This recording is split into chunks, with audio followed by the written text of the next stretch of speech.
From Perth, Australia, and broadcasting around the world, you're listening to The O Show with your host, Oren McCory. The O Show is a no-nonsense podcast bringing you the best advice on training, mindset, and nutrition to supercharge your efforts in the gym, the kitchen, and most importantly, in your head.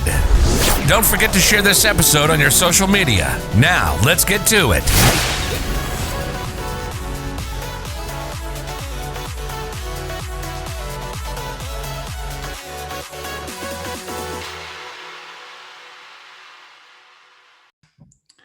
Good morning, good afternoon, good evening, guys, wherever you are in the world. Welcome to today's episode of The O Show. And today I am joined by my good friend and Perth Physique coach, Richard Collins from the Physique Code. Welcome back, Rich. Thank you for having me. Man, the first episode was very well received. We talked about a little bit of nutrition in terms of calories per kilo and also reps in reserve and how that style and that type of training can be effective for people. That was very well received, like I said. So we've been talking about teeing up another one. I think we're just speaking there. I think you're the first Perth returning guest from Perth, I should say.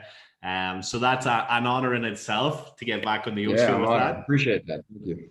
So I'm glad everybody liked the last episode. Yeah, it was very well received. I think you might be the biggest YouTube video as well. It was very well received on YouTube. Cool. So yeah, that's a big accolade in itself too, right? Well, we got to try and beat it again, right? That's it, man. That's it. And this will be a good one because we're going down a different path now, guys. If you listen to this podcast regularly, you'll know we talk with guests about their thoughts on training, nutrition, mindset, some business stuff. But what we're going to talk today is specifically geared towards coaches and what it takes to be a good coach. We've had some great coaches on, and I feel like me and Rich are up there with the top coaches in Perth. And if you just look at Rich's wall in his gym, it's full of champion trainers for ICN, IFBB, INBA shows.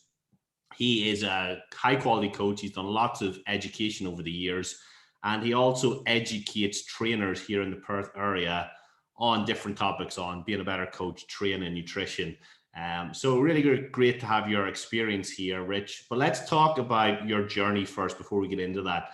Let's talk about, last time we talked about where you started, but let's talk about since you've done your course, what have you invested your education into? What do you look for in a course? And what's sort of the best things you've done to level up as a coach over the years? Oh, this is going to go back a bit. So I think I've just worked out that this is actually my 15th year doing this job now. Wow. Okay. Yeah. So yeah, straight actually before I finished high school. Courses, investments through courses. What I look for is I've always been of the belief that it has to value the current clientele that I have, or it has to be something that I can learn that's going in the direction of where I want myself as a coach or my business to go. So I've sort of always looked, starting out, looking at clients and saying, okay, what are the roadblocks here that we're getting that, I could be doing better at to try to get them better results. Whether it might be exercise technique, whether it might be, nutrition psychology, just anything like that. I'll sort of go try to find, what at the time I deem would be the best course to do.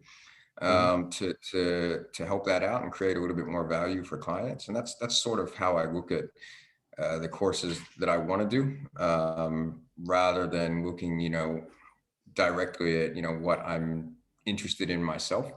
I found that that's always been a really, really good way to go in terms of, picking what you want to invest your money into to build your business, to build you as a coach, et cetera, and add as much value to clients as you possibly can.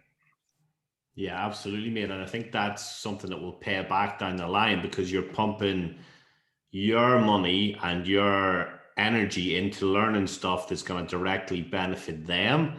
As a result, they get better results, they get a better experience.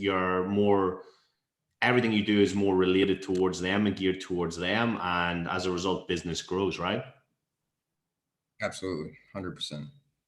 Awesome. So in terms of what you've looked for, what's been the big people you've learned from, or people who've learned the most from, I guess, over the years, and who people should start to look at following or investing in coaching, in your experience, from them to help them level up to the next level?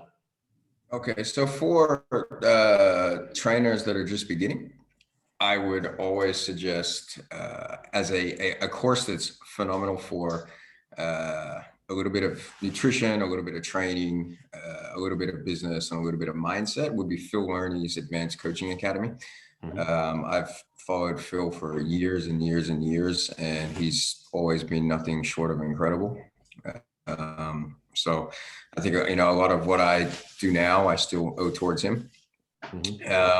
When I was starting to go through and look a little bit more closer at nutrition, I've gone through and I've looked and done courses and ebooks and things like that through Wayne Norton, who I found great.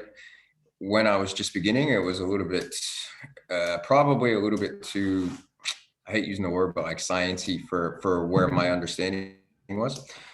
Somebody that I've taken a lot from day one would be a guy named Alan Aragon out of California. He has a research review where he takes studies and then he breaks them down into, very, very simplistic understanding. And I've actually taken probably more from him for nutrition than I have from any other coach for general population clients. So for me, that was a huge stepping stone. Training wise, I've gone through, early in my career, I used a lot of Charles Poliquin's work. Yep. Which admittedly to this day, I still use quite a bit of as well. And then I found that, as the industry's progressed, there's probably been a few things that I've taken out of it. There's been a few things that I've kept in. Most recently, I've been looking at courses under N1 Nutrition, under Coach Cassim, and I think his understanding and the way he delivers and teaches biomechanics and exercise technique, I think, is second to none. So he's been a phenomenal teacher as of late for me. But yeah, when I'm going through, those are the sort of people that I look quite closely at. I think I think Mike Israetel has so much free content on YouTube through Renaissance Periodization that for programming, which has been, really, really, really useful for me. Also very, very easy to understand. And I think, he's our previous chats, a lot of the stuff we did with the reps and reserve topics that we had looked at, and calories per kilo, et cetera, that's a lot of that stuff would have been things that came through Renaissance. Dr. Melissa Davis, who's also part of Renaissance for nutrition psychology and behavior psychology. She's been absolutely incredible. She's got so many good articles. So the list goes on and on. But, I think from the start, it's just been a case of what do I need to learn? What's going to make me better? And then I've sort of sought out, either what other people think or what I've looked at, what seems to make the most sense for me at the time, and just tried to learn as much as I can and apply it to clients. And, you don't use everything that you learn, but, you can take what makes sense to you and disregard what doesn't. And so those have been the main people off the top of my head. Broderick Chavez, obviously, for supplementation, has been amazing. I've done tons and tons of work with him. But yeah, I'm trying to think off the top of my head. Those have been the major contributors, I think, over the last however many years, 15 years or. Yeah, awesome. And you can nearly see everything you have described there as like pieces of a jigsaw, where you're going to one person to learn something relevant at the time. You're going to somebody else, which links in somewhere else, but then that combined with what you've learned previously creates a full picture where you're talking about training, mindset, nutrition, exercise mechanics, anatomy, everything all links in, and you're kind of just picking what you need at the time and maybe where your brain wants to take you in terms of, oh, that looks quite good. That's something I could definitely use with all my clients, whether it's, Gen Pop or advanced competitors, in terms of like anatomy and exercise execution. That's something everyone's going to use, right? So you've been doing a lot of that recently. So it's good to see that you're picking things that all work in tandem, and you're just picking things at different times over the past 15 years as a coach. So that's good to see, man. There's a great saying that says, when you're ready to learn, the teacher will appear. Yeah. And I think, that's one of those things that reigns so true, because there's so many, it's funny because there's so many topics that I learn about now that I just never would have even considered learning 10 years ago, even 5 years ago. But obviously as, the needs of your clientele change over your career, then I think, the needs of your study need to change. And I think, it's kind of just a evolving process. And I think a lot of what, the process that I've gone through over 15 years is going to be vastly different to, perhaps another trainer. So, I think, depending on the road you go, you're always going to find somebody that's an absolute expert in that field.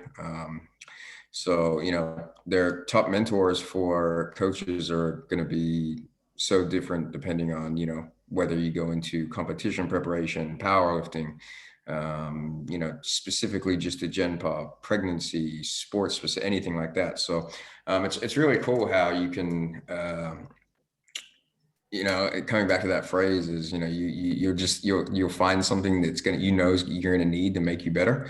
And then once you sort of sort out who you think is going to teach it best, then, you're going to find you've got yourself a new mentor, a new person to try to pull as much information as you can to again, come back and just re-add more value to your business and to your clientele.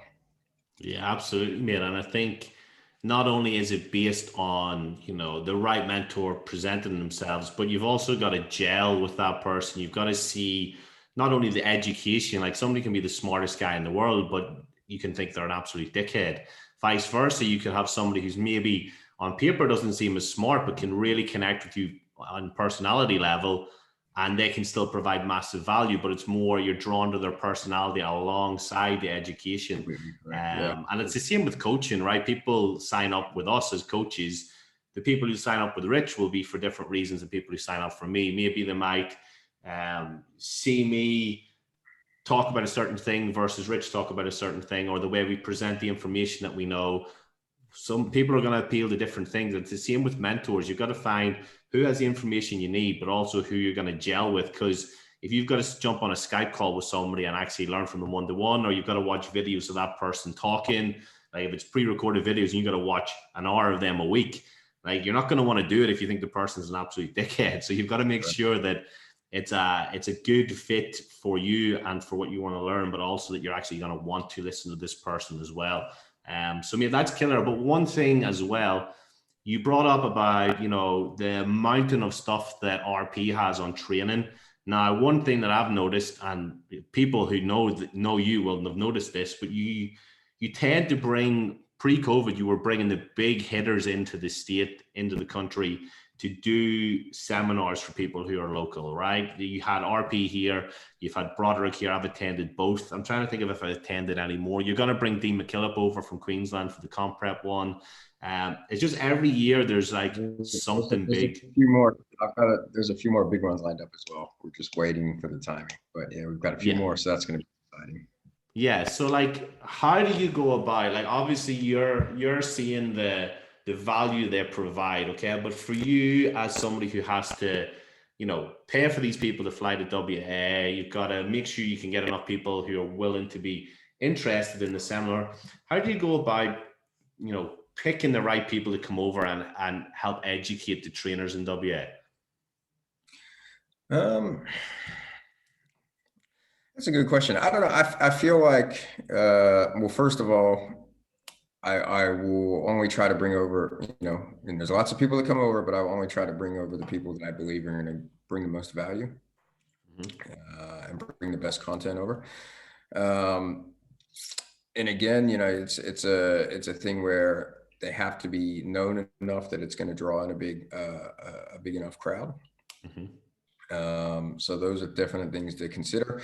Also, if they're going to be coming over to Australia regardless, because even with RP, when we spoke, they were organizing a trip over to the East Coast. And nobody ever comes out to very rarely do people come out to WA. So it's really cool to be able to just, network in and have people come over to WA and teach, because I don't think we get a whole lot of that. So, but again, I've done, like we say, like mentoring, but I've followed them, had many conversations with the RP guys and Broderick and Rawdon and those guys. So to be able to get them to come out here and be able to upskill trainers in WA like the East Coast is getting, I think is an important thing for the fitness industry. And I really do enjoy doing it, and it works. It's a win-win for absolutely everybody. So I see absolutely no reason why I will stop doing that. So I'll always continue to try to get as many people over as I can to keep upskilling, because I think at the end of the day, when WA as a fitness industry continually upskills and gets better and better, the industry will be seen as more professional, as what it maybe has been in the past. And then that works as an industry, that's going to make us all more valuable, more worth more money, being able to get better results for people, and seen to be more serious, because, there are a lot of really good trainers that can do an absolute amazing amount of work. So, if we can raise the standard of the entire industry, then, we can continue to build it up. And I think, things such as education are, ground zero of where we're going to do that. Yeah, absolutely, mate. And fingers crossed, we'll have the hard border will come down at some stage this year, and we can get people over from, well, first off, interstate first would be a good thing, and then internationally people can start coming in, come to expos and stuff over east, and then hopefully slide over here. But in the meantime, mate, that's something that obviously you're very skilled at as well, and it would be negligent of me not to speak about what you're doing over here as well, because you do an awesome amount of seminars, whether it's free seminars, whether it's paid seminars, to dispense the knowledge. So you spent 15 years picking up all this information from nutrition, mindset, like all these best guys in the world. And you're obviously really good at dissecting it, not only to your clients get the value out of that, but you also educate the trainers. And that's something I think you've got a real passion for as well. And I haven't been to one where it's just been you, because just the way the timings have always been. But you can tell me these are packed houses, even during COVID, whenever we had the initial restrictions lifted. I think you had ones where everyone had the 1.5 meters apart. The room was still full, even though we were just coming out of the lockdown. Like, what you do over here for trainers is a credit to you, mate. And I think it would be negligent of me to say otherwise. So how did you get into... I appreciate that. Yeah, you're welcome, bro. And it would be silly of me not to, because it is a quality service for the people around here. But how did you get into that? What made you say, right, I'm learning from all these guys, I want to pump it out there to people? Honestly, I did a few. I used to, about maybe 5 years ago, I lectured for one of the Cert 3-4 courses. Yep. And I did. So I would just come in and do, maybe for one semester, I would do a couple different topics on programming or something. And I think I had to keep it within a certain scope, which, I mean, obviously, which is completely fine, because that's what the courses were teaching at the time.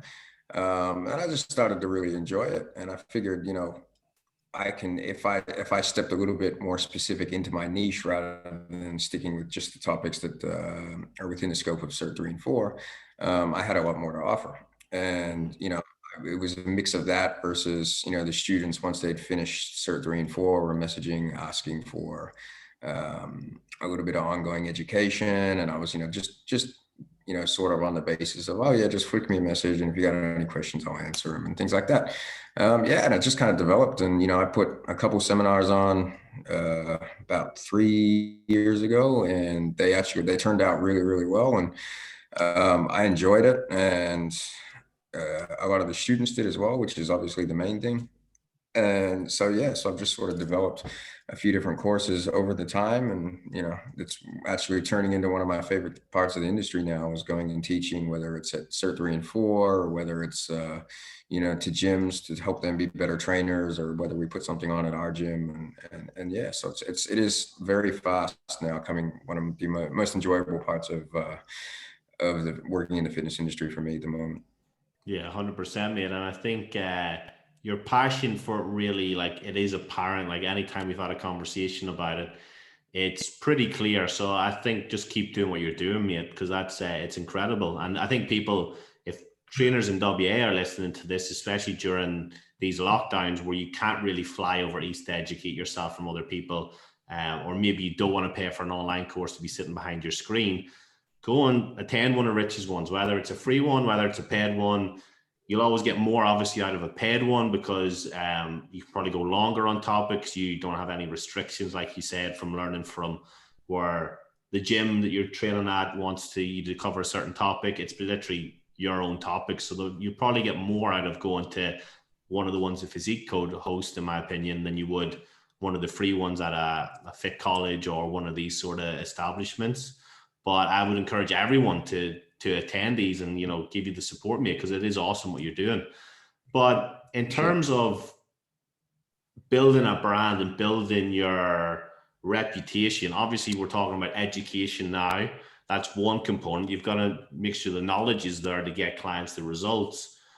What else do you think is the standout things for building that reputation as a coach? Because you've got a certain reputation about here, mate. Like we were talking before about the amount of inquiries you're getting through per day from people who see what you do. They know that you're good at what you do. How does somebody who's starting out, or somebody who maybe is an experienced coach but just isn't getting the leads in, what would you recommend for them to start building that reputation and building those leads to come in? So for me, in terms of business, for me, it's always been, you know, the goal of the business is we're providing a service. So you need to do everything in your possible to deliver the best service to your clients as you possibly can. That will keep your retention highest. You know, as you, in order to deliver a better service, you know, if the service is, for me, I've always worked within the body composition industry. So for me, it's about getting clients the results that they want. When they come in, we do a goal assessment, and then I will do everything in my power to get them that result. And I feel like for me personally, the business started to take off really well when, you know, I started investing in education, and you know, really investing into the clients to try to make sure that they got the result that they were. And once clientele get the results, you know, I generally, anyone that's seen on my Instagram, we generally use a lot of before and after photos and then put a little detail of what they did or whatnot in the caption. What I found is it creates a buy-in with your business or with you as a coach. So I think, you know, if you're a trainer that's not getting a ton of results, it almost turns into you have to sell to the client. Whereas when you start getting good results with clients, you know, when you start focusing on that side of things, then your buy-in with the client sort of starts off immediate, because they're coming to you because they're saying, look, you got this result for X or Y, or I've seen all these results that you get. When clients start coming to you, they have that automatic belief that, you know, you are going to get them their result. And I think, you know, once they have that in their head, then it actually becomes a lot easier to start getting results with more clients. And that's generally how, you know, at Physique Code we've done things. Is, you know, I think our business has a great reputation and has a great buy-in from clients because they've seen time and time again the results that we get. So, you know, for all new trainers looking at getting clients, I think, you know, it sounds lame, but investing in education of, you know, not just, you know, not the course of how to, you know, get someone shredded in 12 weeks, but, you know, something that's a little bit more like the Advanced Coaching Academy, where it deals, you know, a little bit with everything. Whereas, you know, upskill maybe how to program a little bit better, upskill on how to, you know, do nutrition that's going to create really good adherence, understand people's behaviors, and, you know, if they're having issues with adherence, try to learn, you know, why, because a lot of clients have the exact same reasons. And, you know, it might be a simple fix, but if you're not educated to know how to fix it, then, you know, you could be missing out right there on, you know, 10 of your 20 clients getting really, really good results. So it sounds kind of cliche, but for me, it's always been about invest in what you need to learn to get the client's results, because that's going to add value to the client's, your business and add value to you as a coach for your clients. And I think, once you do start getting results, you start creating that buy-in, and then it's kind of a roll-on effect because, like I said, people start coming to you based off of the results that you're getting rather than you having to sell to them. Once they have buy-in, they listen to what you tell them to do. And then, the process becomes a lot easier as a business. And I think it just kind of allows you to grow and grow and grow that way. So, I mean, on a personal level, that's how it's been for me. I haven't really known any other way to do it. So that when I do tell people, I'm not sitting here saying that's the only way to go, the best way to go. In my opinion, it is. But again, that's because that's what I've done to, help get the results that we get and build Physique Code as a brand. Yeah, 100%, mate. And I think whether somebody buys into the whole business coaching philosophy or not, results is still that cornerstone. Like, you can learn, like, and you said this before, like, you can learn all the business systems and all the sales strategies in the world, but if you're still getting shit results, you're not going to have much of a business because you're going to just have so much churn that clients are going to be leaving more than what you're pulling in. So results and service are still at the highest quality. And then that's whenever you need to look at what you need to do to systemize the business better. Then you need to learn how to get in front of more people. But like you said, if you do a good job, people start to talk about you.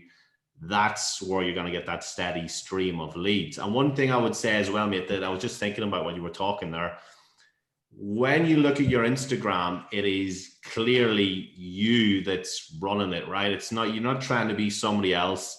You're just to the point with your philosophies on things. That when you do an infographic, it doesn't need to be all jazzy. It's literally just like 3 tips for this, why you can't diet, why you keep falling off track, 3 ways to maximize your training, your thoughts on cardio, and whatever it is. It's just literally just a nice little well-written text post about your thoughts on a topic. And like, they get shared heaps by your clients, by other trainers around Perth.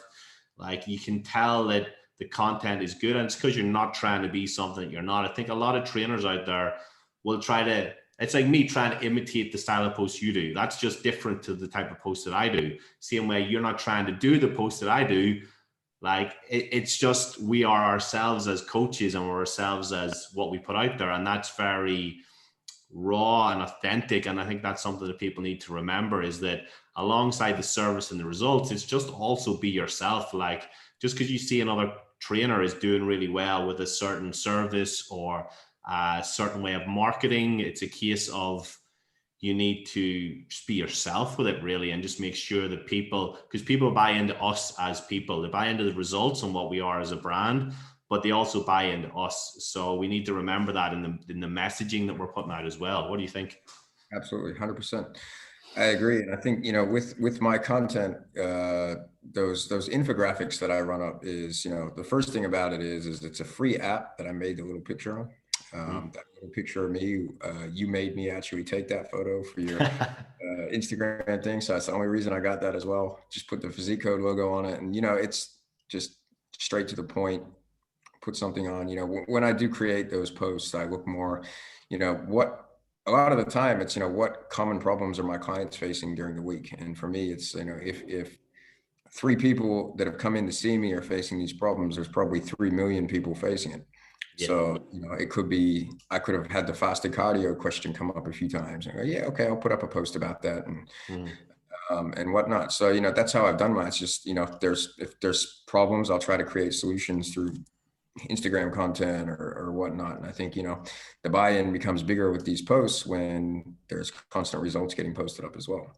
Yeah, absolutely. Yeah. So, I try not to, you're not going to get too much fancy stuff from me on Instagram. I'm not that good at it.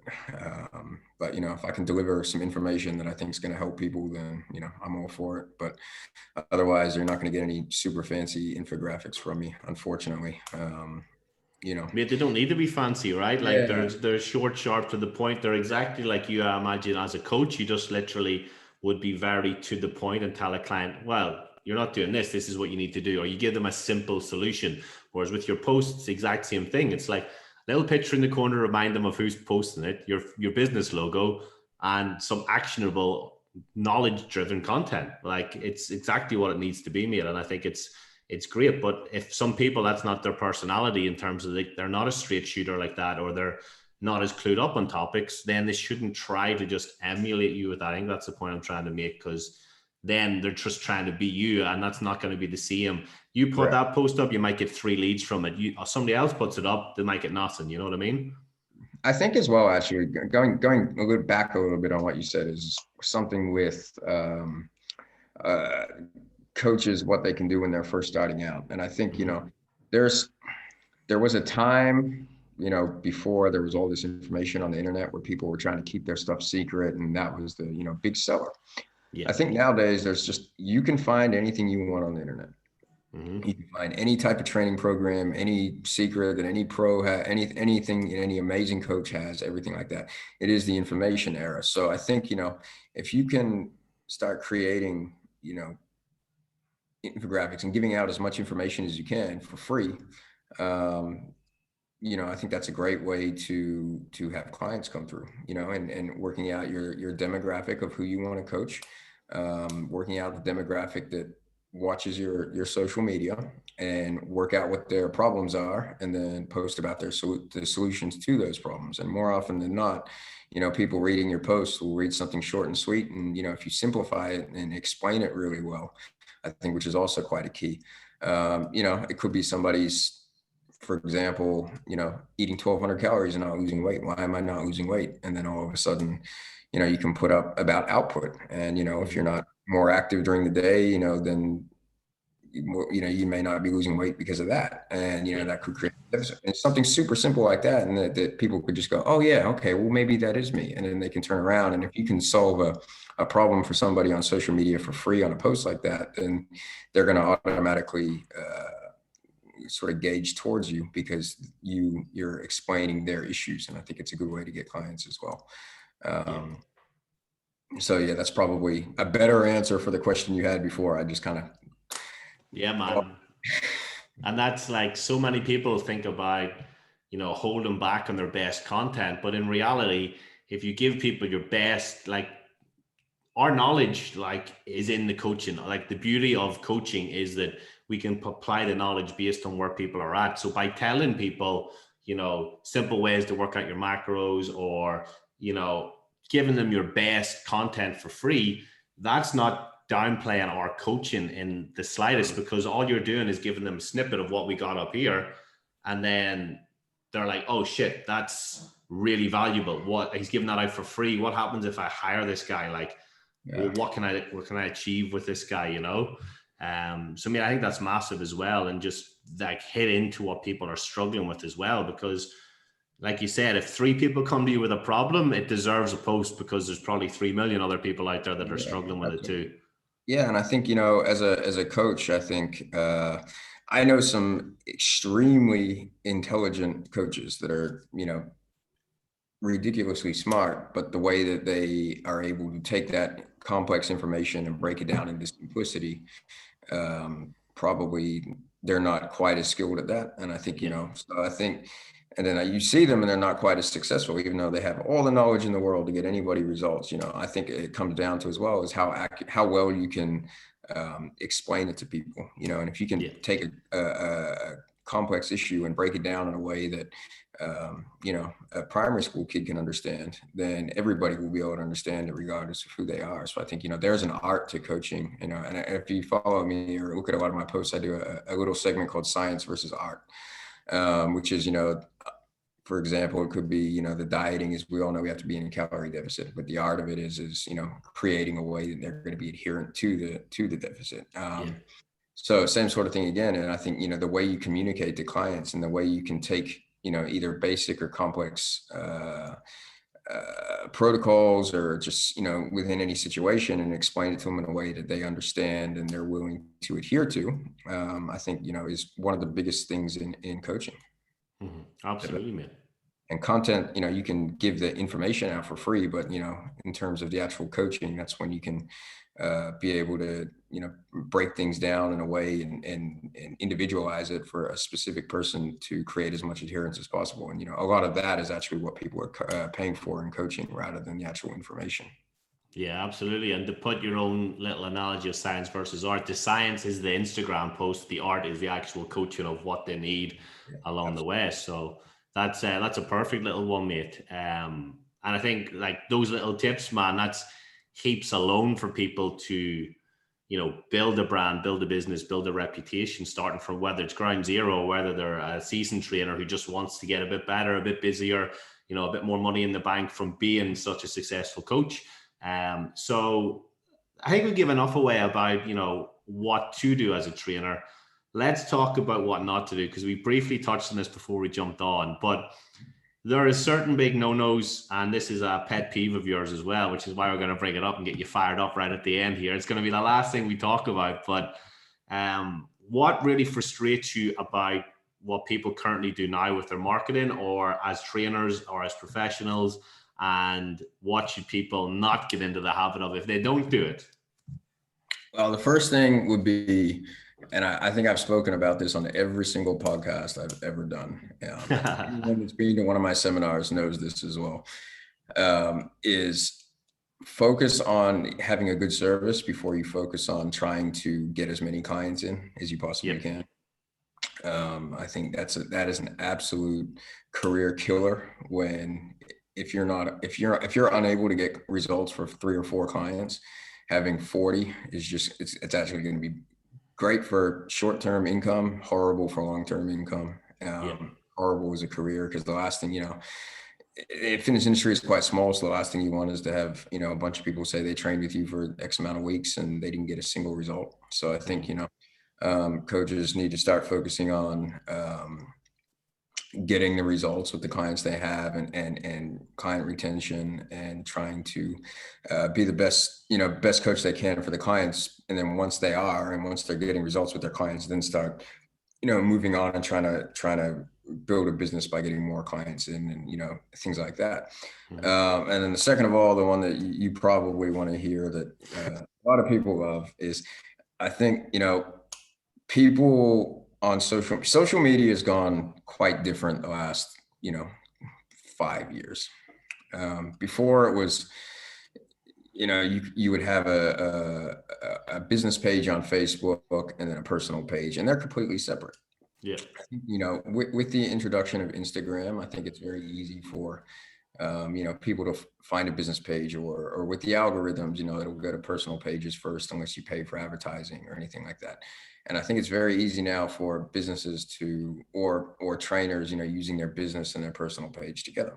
Mm-hmm.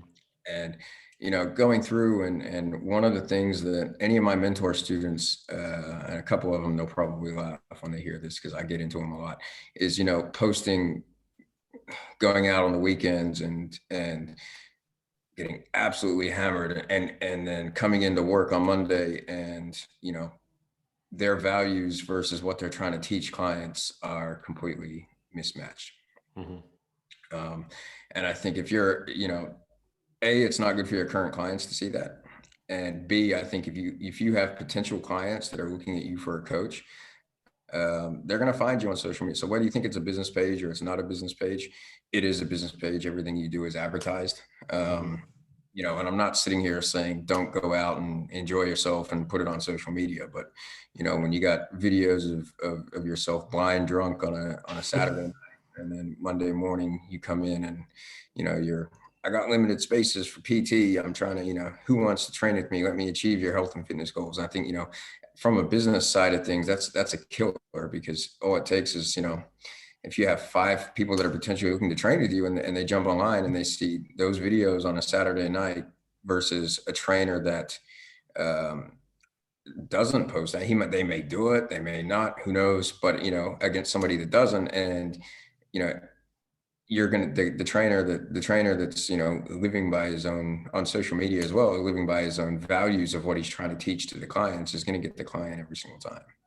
So, stuff like that, that's just sort of small things. And I think, I've had a bit of heat backlash on that topic before. Yeah. And, people saying they promote balance or anything like that. And, for me, you can promote balance, but your job is to promote a healthy lifestyle. Yeah. And so, if there is balance, It should be on the case of you're one side of the balance and you're accepting of the other side if they go out and do it, but you're trying to minimize it. But it's okay. It's not the world if they do it. So I think, that's something that absolutely just rattles my brain to see.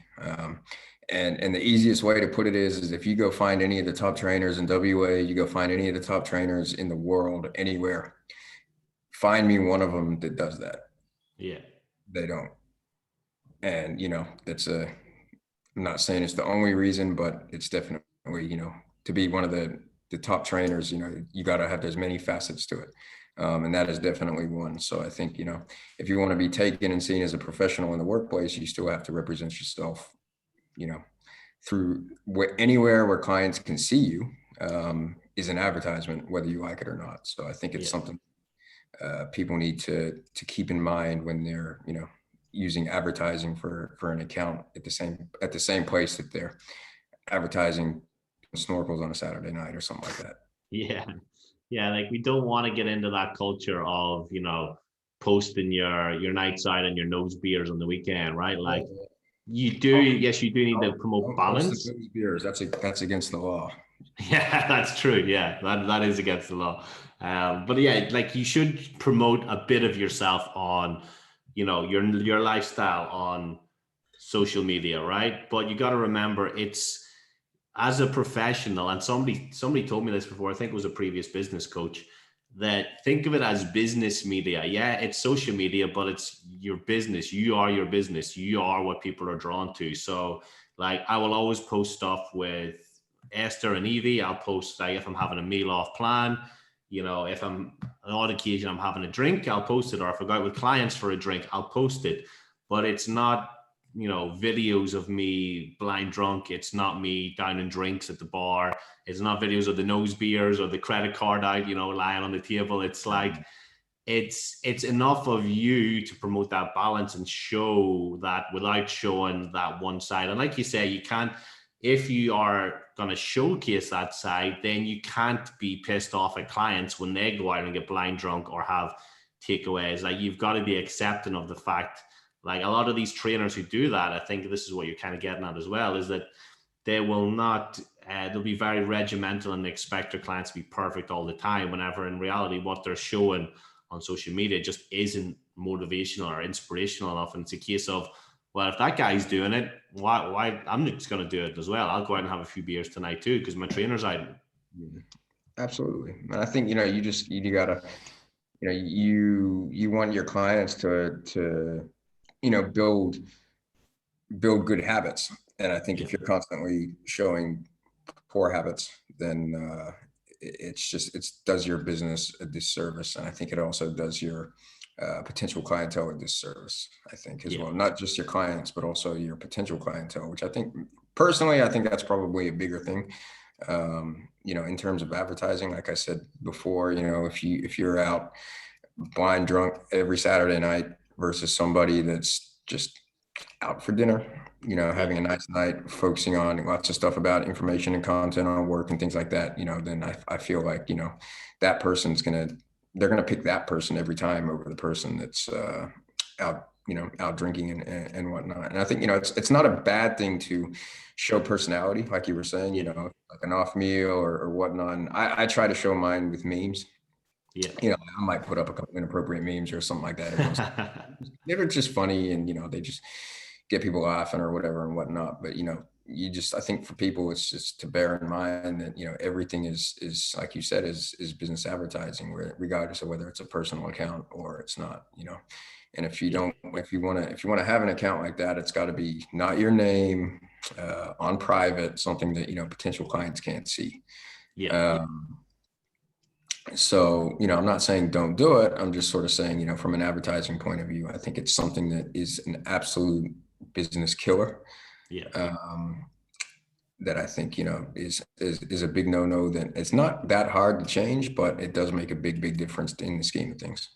Yeah, absolutely. We want to be giving out that professional vibe all the time. And remember that the eyes are on us all the time. Like, you don't know how many people are sitting in your stories right now who are literally on the verge of signing up, and you're either going to attract them towards you by the content you put up, or you're going to repel them. It's like a magnet. It doesn't work just one way, right? It's got two sides to it. So people will be drawn to you or repelled from you. And somebody could literally be about to sign up maybe 6 months in advance, 3 months in advance, and you've literally just pushed that money away. You know, that couple of grand or whatever they're going to pay you for that has now just gone out the window because you posted something that just made them doubt your professionalism. And then they'll see the next slide will be Rich posting some informative content, or me posting something about how they can better their mindset. And then they're like, oh, actually, yeah, that guy just posted he was out on the beers, whereas Rich and Oren are posting this. Like, who are they going to sign up with more? And I think as well, on top of it, just to try to cement my case here. You know, we all do, like, I feel like there's a lot of people that do things that try, like, the industry doesn't get taken seriously a lot. And from an outsider's point of view, I completely understand why sometimes. However, obviously not all trainers are created equal, the same as in any industry. And I think, the more people that can be professional about things, the more professional the industry will become as a whole. And I think, when it comes down to it, is if you were to jump on Google to find a lawyer and you typed in a lawyer's name that you had heard about, and pictures came up and videos came up to their social media of them out getting drunk, and you're less likely to use it. And that just doesn't. And those industries are extremely professional to the point where, if you are a lawyer and you did that, you would potentially get fired because and yes, it's a different industry and it's a slightly different situation, but same principle. It should be, you're seen. You want to be seen as a professional. And if everybody does that, then the industry starts to become more professional, I think. Yeah. And that's better for me, you, for people fresh coming out of Cert 3 and 4. Yeah. And then the standards raised, and we can all charge more. We can help more people because people will be wanting to see trainers more often than not.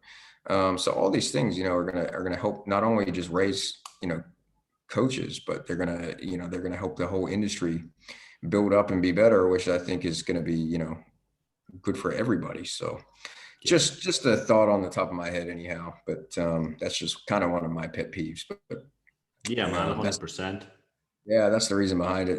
There's a lot of people that disagree with me on that, so I tend not to post too much about it. It's funny, I'll post something about how to get better glutes, and it'll get 500 likes, and then I'll post something about trainers, the glute one will get 180 shares, and then don't go crazy on social media on Saturday night and it'll get like 5.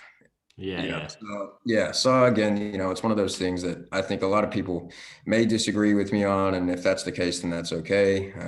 It's not my business that these guys are running, but it is definitely something that I see and I hear from people, and I've heard from clients come in that it is real, and it's, might be annoying, but it is what it is. And if you're trying to, build a career out of things, then I think it's a really important area to look into as well.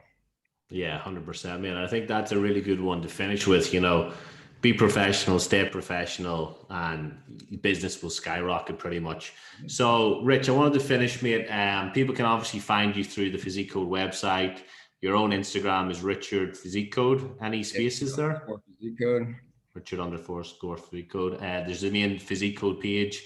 What have you got coming up? I know you've got at least one seminar coming up this month, right? Now that we're out of lockdown here. Yeah. So on the 19th of February at Roar Fitness in Coburn, you can jump onto the Roar Fitness page, and they've got all the details posted up for it. So that'll just be on nutrition applications. So just basically what I do with clients, and then I'll go through a few case studies of a few of my own clients, which will be about 90 minutes, I believe. So that's actually free for all trainers too. So if anybody wants to come down and have a listen to that, then they're more than welcome. Besides that, it's been coaching as usual and trying to deliver these results. So there will be more seminars coming up through the year. There will be an anatomy and exercise technique one, and there'll be a pretty in detailed programming one coming as well. But I just haven't had the dates set up for those yet.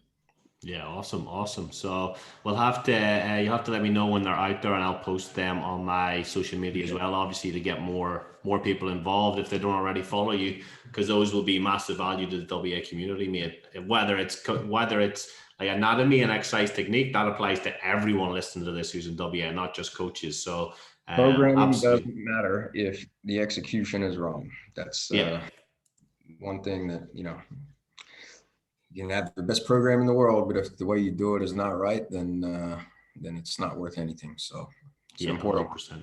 Yeah, man, 100%. I think that's a big one. I'll probably try and get to that as well, depending on the dates and the timings on that. But guys, please give Rich a follow. If you like this and you haven't listened to the previous one, scroll back. I think it was episode 24, somewhere around that mark. Episode 14 it was actually. Yeah, 14. So scroll back, give Rich a listen, give him a follow. If you enjoyed this, please screenshot this, tag both of us in it so we know you enjoyed it, and we can maybe line up future episodes. Because like I said, Rich is the first returning guest from Perth, and he's here for a reason, and we do enjoy when we catch up for these. So we'll definitely get a few more of them on the go if there's enough demand. So please tag us and let us know. But guys, until then, please enjoy the O Show, and we'll see you on the next episode. Thanks, Rich. Thank you very much. Thanks for listening to The O Show with your host, Oren McCory. If you liked this episode, then please subscribe to the podcast wherever you're listening and share this on your social media. We'll see you on the next episode for more no-nonsense advice to help you supercharge your efforts in the gym, in the kitchen, and most importantly, in your head. See you then.